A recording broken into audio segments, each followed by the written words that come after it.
Hello friends, आप सभी का स्वागत है मेरे यूट्यूब चैनल पर। हमने पिछले कुछ वीडियोस में साइकोलॉजी के इम्पोर्टेंट क्वेश्चन डिस्कस किए थे, उन्हीं को कंटिन्यू करते हुए चलिए स्टार्ट करते हैं। क्वेश्चन नंबर फर्स्ट देखिए, शिक्षा का अधिकार अधिनियम 2009 में एक अध्यापक के लिए न्यूनतम कार्य घंटे प्रति सप्ताह निर्धारित किए गए हैं। ऑप्शंस हैं 40 घंटे, 45 घंटे, 50 घंटे या 55 घंटे। तो यहाँ पे आप देखिए, जो अपना आरटीई एक्ट 2009 है उसके अकॉर्डिंग जो टीचर के लिए प्रति सप्ताह जो घंटे निर्धारित हैं वो है अपना ऑप्शन नंबर 2, 45 घंटे, 45। नेक्स्ट क्वेश्चन देखिए, निःशुल्क एवं अनिवार्य बाल शिक्षा अधिकार अधिनियम 2009 दिव्यांग बच्चों की निःशुल्क शिक्षा के अधिकारों को सुनिश्चित करता है। ऑप्शंस हैं 3 से 18 वर्ष तक के लिए, 6 से 14 वर्ष तक के लिए, 6 से 22 वर्ष तक के लिए या 6 से 18 वर्ष तक के लिए। तो यहाँ पे आप देखिए, जो आरटीई एक्ट 2009 है वो क्या, अगर सामान्य बच्चों की हम बात करें तो उसके लिए जो इसमें उम्र दी गई थी एज, वो थी अपनी 6 वर्ष से 14 वर्ष तक के लिए। लेकिन यहाँ हमें पूछा है दिव्यांग बच्चों की निःशुल्क शुल्क का, तो यहाँ पे क्या हो जाएगा, दिव्यांग बच्चों के लिए ये जो उम्र है ये हो जाती है अपनी 6 से लेके 18 वर्ष तक की। तो ऑप्शन नंबर 4 जो है वो एकदम करेक्ट हो जाएगा। नेक्स्ट क्वेश्चन देखिए, राष्ट्रीय पाठ्य चर्चा की रूपरेखा 2005 के अनुसार शिक्षक की भूमिका है। ऑप्शंस हैं सत्तावादी, अधिना अधिनायकीय, अनुमतिपरक या सुविधादाता। तो यहाँ पे आप देखिए, हमें बोला है कि एनसीएफ 2005 के अनुसार जो शिक्षक है वो इन चारों में से उसके लिए क्या वर्ड अप्रोप्रिएट है। तो यहाँ पे शिक्षक को जो वर्ड दिया गया था वो था ऑप्शन नंबर 4, सुविधादाता, कि जो शिक्षक है वो क्या है, फैसिलिटेटर की तरह वर्क करेगा। नेक्स्ट क्वेश्चन देखिए, निम्नलिखित में से कौन सा कथन सही नहीं है। ऑप्शंस हैं वृद्धि एवं विकास दो अलग आयाम है, वृद्धि जीवन पर्यंत चलती है, वृद्धि विकास की प्रक्रिया का ही एक भाग है, या विकास सतत प्रक्रिया है। तो हमें यहाँ बताना है कि कौन सा कथन सही नहीं है। तो यहाँ पे आप देखिए फ्रेंड्स, ऑप्शन नंबर 2 जो है कि वृद्धि जीवन पर्यंत चलती है, ये जो कथन है ये सही नहीं है, क्योंकि वृद्धि जो है वो एक निश्चित आयु तक ही होती है, ये फिक्स है कि किसी निश्चित आयु तक ही ये वृद्धि होगी, उसके बाद वृद्धि नहीं होती है। तो अपना ऑप्शन नंबर 2 करेक्ट हो जाएगा। नेक्स्ट क्वेश्चन देखिए, मात्रात्मक व्यक्तिगत क्षमता रूपी प्रक्रिया को कहा जाता है। ऑप्शंस विकास, वृद्धि, संतुलन या परिपक्वता। तो यहाँ पे आप देखिए, हमें पूछा क्या, मात्रात्मक जो क्षमताएं होती है उनको क्या कहा जाएगा। तो उनको हम बोलेंगे ऑप्शन नंबर 2, वृद्धि, ग्रोथ, जो कि क्या है अपनी क्वांटिटेटिव है। और अगर हमें यहाँ पे पूछा होता है क्वालिटेटिव के लिए बात की होती, गुणात्मक के लिए, तो हमारा आंसर क्या हो जाता, विकास मीन्स डेवलपमेंट। अपना इसमें ऑप्शन नंबर 2 करेक्ट है। नेक्स्ट क्वेश्चन देखिए, अभिवृत्ति है ऑप्शंस एक भावात्मक प्रवृत्ति जो अनुभव के द्वारा संगठित होकर किसी मनोवैज्ञानिक वस्तु के प्रति पसंदगी या नापसंदगी के रूप में प्रतिक्रिया करती है, एक ऐसी विशेषता जो व्यक्ति की योग्यता का परिचायक है, जिसे किसी प्रदत्त क्षेत्र में विशिष्ट प्रशिक्षण, ज्ञान अथवा कौशल से सीखा जा सकता है, या व्यक्ति की बीजभूत क्षमता जो कि विशिष्ट प्रकार की होती है, या इनमें से कोई नहीं। तो यहाँ पे आप देखिए, अभिवृत्ति जो है उसके लिए ऑप्शन नंबर 1 बिल्कुल करेक्ट है, कि ये क्या है, एक भावनात्मक प्रवृत्ति है, जिसे हम क्या करेंगे, पहले किसी तरह के हम अनुभव लेंगे और फिर उनके आधार पर हम किसी भी वस्तु के प्रति अपनी पसंदगी या नापसंदगी प्रस्तुत करेंगे। नेक्स्ट क्वेश्चन देखिए, जिन इच्छाओं की पूर्ति नहीं होती उनका भंडार गृह निम्न में से कौन सा है। ऑप्शंस हैं इदम, अहम, परम अहम, इदम या अहम। तो यहाँ पे आप देखिए, हमें बोला जिन इच्छाओं की पूर्ति नहीं होती तो उन्हें जो होता है उनका जो भंडार गृह वो है अपना ऑप्शन नंबर 1, इदम, जिसे हम क्या बोलते हैं, इड। इनमें क्या होता है कि जिन भी इच्छाओं की पूर्ति नहीं होती वो इसके अंदर स्टोर होती है। नेक्स्ट क्वेश्चन देखिए, शारीरिक निर्योग्यता वाले व्यक्ति के लिए निम्न में से कौन सी युक्ति रक्षा तंत्र में सबसे संतोषजनक होगी। ऑप्शंस है तादात्म्यकरण, विवेकीकरण, अतिकल्पना या इनमें से कोई नहीं।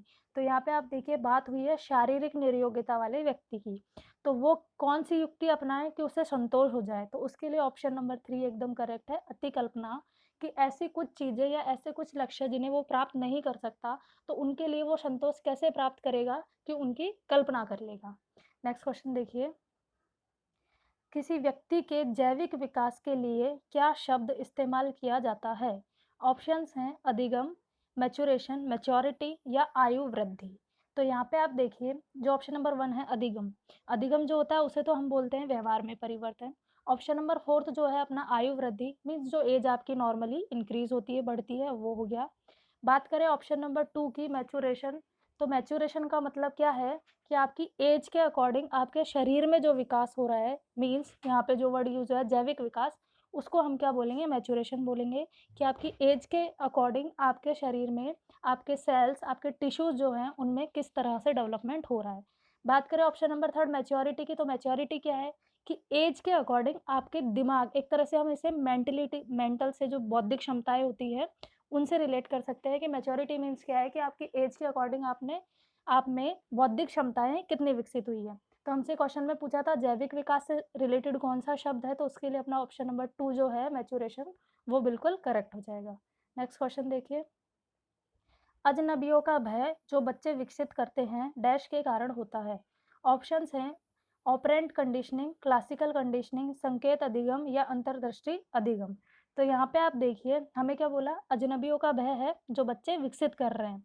तो ये जो होता है ये होता है ऑप्शन नंबर 2 क्लासिकल कंडीशनिंग की वजह से। यहाँ पे क्या होता है फ्रेंड्स, जो पावलोव का सिद्धांत था वो काम कर रहा है।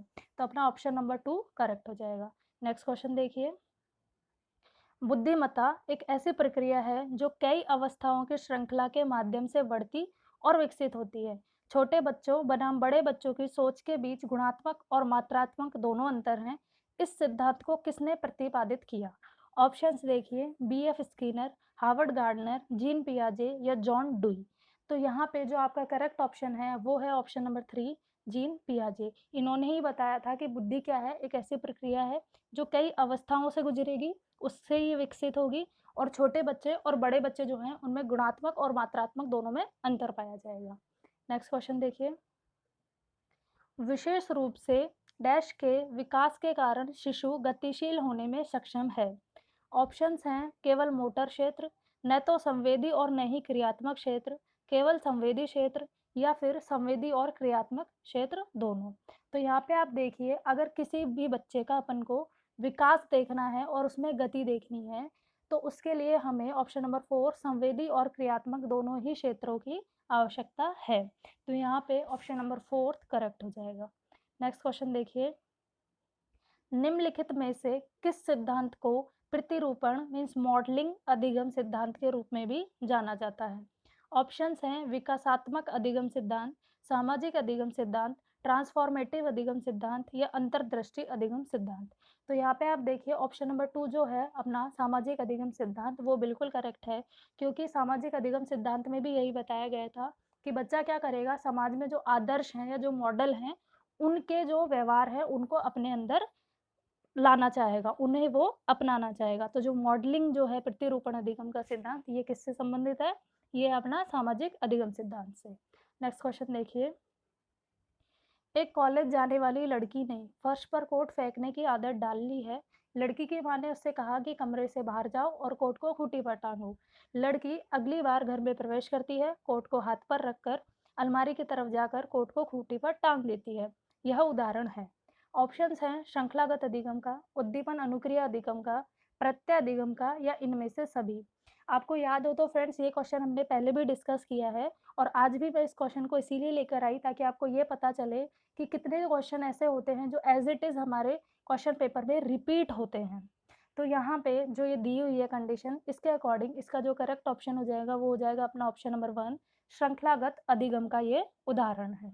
नेक्स्ट क्वेश्चन देखिए, बाह्य अभिप्रेरणा में समावेशित किया जाएगा। ऑप्शंस हैं प्रशंसा एवं दोषारोपण, प्रतिद्वंदिता, पुरस्कार एवं दंड या परिणाम का ज्ञान। अब यहाँ पे नीचे हमें कोड दिए गए हैं कि फर्स्ट और थर्ड सही है, फर्स्ट सेकंड थर्ड सही है, या केवल सेकंड सही है, या ये सारे ही सही हैं। तो हमें क्या बोला कि बाह्य अभिप्रेरणा, तो बाह्य अभिप्रेरणा क्या हुई, जो हमें बाहर से मिलती है, हमारे वातावरण, हमारे समाज, हमारे एनवायरनमेंट से जो मिलती है। तो यहाँ पे हम देखें कि ऑप्शन नंबर 1 है प्रशंसा और दोषारोपण। ये भी हमें कोई बाहर से ही करेगा हमारी प्रशंसा, या हमारे ऊपर जो दोष कोई लगाएगा आरोप प्रत्यारोप, तो वो सब बाहर से लगेंगे, मीन समाज इंक्लूड हो गया। प्रतिद्वंदिता की बात करें तो ये भी हमें समाज से ही मिल रहा है। पुरस्कार और दंड की बात करें तो ये भी बाह्य अभिप्रेरणा, और परिणाम का ज्ञान भी क्या है, बाह्य अभिप्रेरणा। तो यहाँ पे जो अपने चारों ही ऑप्शन हैं वो क्या है, बाह्य अभिप्रेरणा में समावेशित किए जाएँगे। तो इसीलिए ऑप्शन नंबर 4 जो है कि इनमें से सभी, ये बिल्कुल करेक्ट हो जाएगा। आज के वीडियो में फ्रेंड्स इतना ही। अगर आपको वीडियो पसंद आया हो तो चैनल को सब्सक्राइब ज़रूर करें। Thank you.